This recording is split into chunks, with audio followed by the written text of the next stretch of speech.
Hi, I'm Jody Hamerda, and I'm the Director of Learning Services. Excited to welcome you to today's presentation. Kira? Hi, I'm Kira Heskey. I'm the Manager of Library Services at the UAGC Library. And I'm Millie Jones, a Writing and Learning Specialist with the UAGC Writing Center. I regularly provide feedback to students that's timely, clear, specific, all the good stuff. I include resource links to the Writing Center, library, and other academically appropriate sources. By the second or third week of a course, I understand it's just not helping the student's performance, and I need something else. It's in those moments when I'm so grateful that we have additional support. Today, we're going to talk to you about the tutoring support available. When tutoring is an appropriate solution, what tutoring is available, and how to refer a student to tutoring, including both the tactical and logistical instructions to set your student up for a successful tutoring session. All the resources that we're going to share with you today are available in the CEDL. Check us out under the academic support section. Becoming an ambassador for your student. As an instructor, what do you need to know? Millie, take it away. So the two biggest misconceptions we see around tutoring is one, that tutoring is the right solution for every student need. And two, that the tutors are course embedded tutors, similar to a graduate assistant. This is where your appraisal of the student's needs is so very valuable. The better you can understand and communicate your student's specific needs, the better learning experience the student will have. Because tutoring is not the best solution for every need, there is a collection of academic supports, from your own instructor expertise and guidance to the research and writing guides found on the library and writing center sites, the Grammarly tool, and then tutoring and paper review as a supplement. So the content I'll share here will help you to navigate the numerous supports available to your student. And these are also located within the resource titled UAGC Learning Supports. So you always have access to them. As an instructor, you are best positioned to answer student questions about course concepts, a reading, or an assignment. And of course, you can provide feedback to a student on where they need improvement. The writing and library guides provide valuable instruction and examples on researching, writing, and formatting. These guides allow your student to become a strong, independent learner that will support them throughout their program. Grammarly is a great tool to provide immediate feedback on grammar and punctuation. And lastly, tutoring and paper review are supplemental supports to these earlier supports. Tutoring provides additional instruction after a student has read the course materials, available guides, and consulted with an instructor, but still is not able to apply a course concept or still has research or writing questions. And paper review can offer general writing feedback on where a student might revise their writing.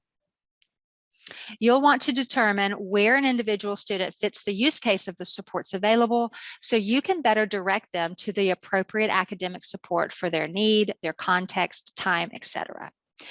So as an example, for the student needing APA formatting support, the Writing Center's APA formatted template and APA guides are a better option than paper review, which isn't an APA checker.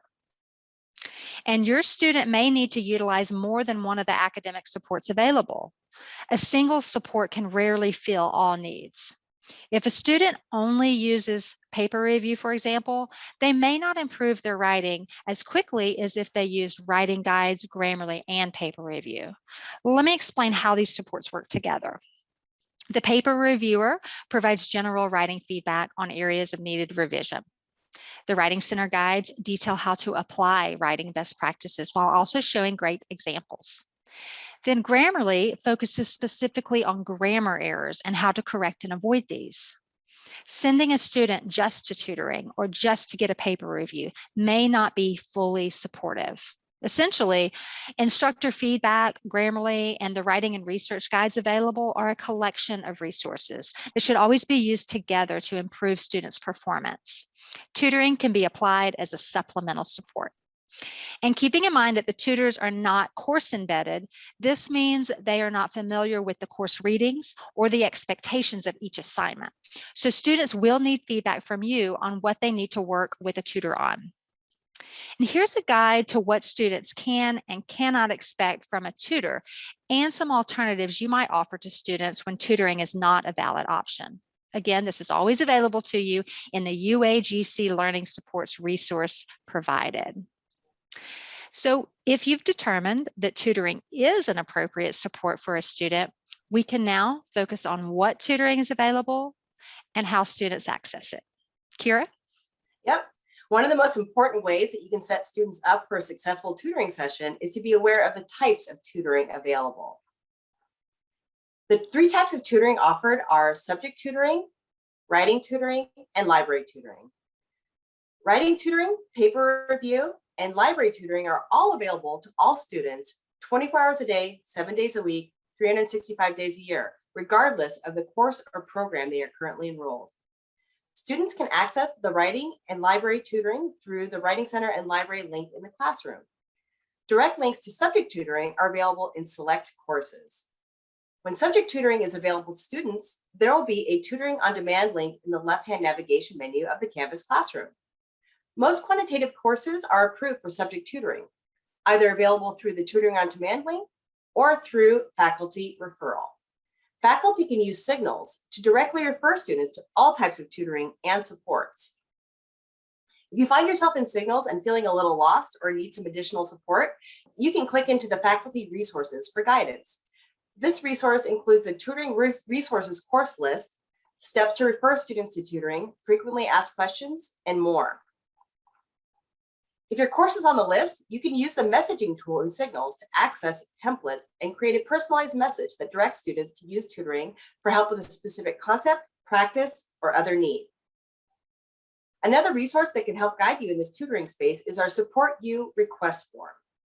This form is an interactive tool that provides resources and information about the student supports available and also helps to guide on how to access it, and also will allow you to submit any questions or feedback you have about tutoring.